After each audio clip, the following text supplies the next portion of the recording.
Donc on vient aujourd'hui de commencer l'année avec, je dirais, le sourire, en signant ces 3 accords de financement.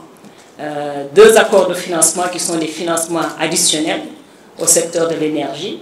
Le premier accord de financement, le financement additionnel pour le projet Djidji Moulembe, où on a signé 30 millions de dollars de financement additionnel. Ceci amène le montant total que nous mettons à la disposition du gouvernement dans le projet Djidji Moulembe à 180 millions de dollars, avec les autres bailleurs de fonds qui apportent aussi leur apport afin que ce projet puisse être financé complètement et que les travaux puissent être complétés dans les mois qui suivent. Nous sommes très contents de l'évolution des travaux et avec ce financement additionnel, on pourra finaliser le paiement des factures et qu'on puisse bientôt commissionner ce projet-là, les 2 barrages.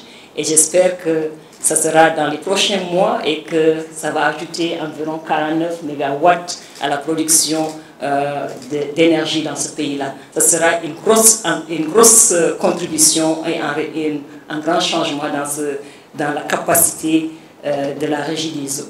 Donc ça, c'est le premier financement additionnel qu'on a signé. Le second financement additionnel qu'on a signé, c'est pour le projet qu'on appelle Ascent pour améliorer l'accès à l'énergie. On avait déjà 100 millions dans ce projet. Le financement additionnel est de 50 millions. Ceci va augmenter l'enveloppe totale à 150 millions qui vient de la Banque mondiale. C'est un don et ça va permettre la construction du réseau, sa rénovation. Et ceci aussi va contribuer à l'accès universel que le Burundi se veut. Donc ça, ce sont les 2 financements additionnels qui visent le secteur de l'énergie.